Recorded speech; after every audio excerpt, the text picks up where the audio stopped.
My name is Adrienne Lulay, and I'm an independent beef sales representative for All West Select Sires. And we're here today in Corvallis, Oregon at the Oregon State University Beef Ranch. And we have the manager, Mike Hammerich. Mike, tell us a little bit about the ranch and how long you've been here, stuff like that. So the OSU Soap Creek Ranch it was donated from the Army after World War II, and it's been in production since the 1950s. And so right now we currently run 150 bred cows and then some yearlings in the spring. We AI everything first cycle, and then the second two cycles are cover bulls.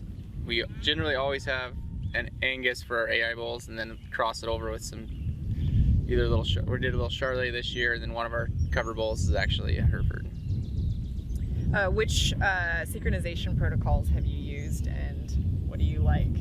We do the 7-day sync, and I've had the best luck with it. And then with our setup, it's actually pretty easy to do that because our cows are not more than a half mile from the corral at all times. And then we do the 72-hour mass breed at the end of the synchronization. We generally come up with about 70%, 75% AI cover. Yeah, so we've done pretty well with AI here on the ranch.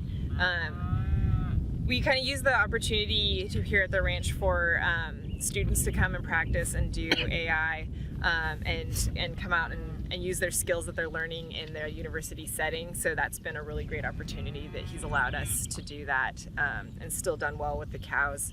And I think that in the past we've done, even though it's a 7-day, you pick off the early cows based on estrotech patches, and we'll breed them like the evening before and then mass breed the rest of the group the next morning. And then any of the cows that have a silver estrotech patch get a GnRH shot to kind of help them along. But generally we've had pretty good response with just the 7-day cedar sync. So what are some of the bulls that you've used in the past, and who have you liked? My favorite bull, which I had to stop using because he was about half of our herd, the sire to it, is Niagara. I loved him. And then the last few years we've been using a lot of Endeavor, some Bankroll, Wolverine. Most of the calves behind us are either Wolverine or Bankroll, and a few Endeavors mixed in. I generally look for growth rate on the calves, and then for our heifers I do this calving ease is my goal, but for all the old cows it's mostly growth rate on the calves, and I want them to develop into good quality carcasses. So what is the outcome of these calves? Like, where do they go and how do you sell them? And then also talk a little bit about how you have to operate a little differently since it's a university.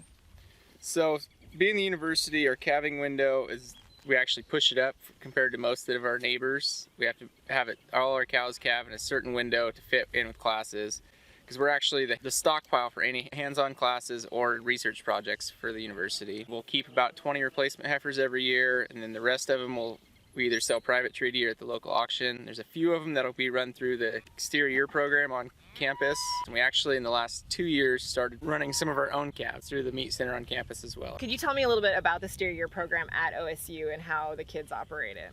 So it's a class on campus. You can either take it for credits or just as a club. And what they do is they'll get calves in, either donated or we donate some, or some people donate funds to help run it. And they'll run the calves from weaning until processing, and then they sell the meat directly to local people. And it's all basically, they do their own health checks, they're feeding them morning and night, and they try different rations to see how they do. It's a good learning experience for the kids to get on campus. Do you get any feedback on carcasses from the steer year? We do, and actually we get pretty much all the data you could want on it. Most of our calves are all very top third of the calves in the average daily gain, and then pretty much I would say just about every calf we run through is at least choice.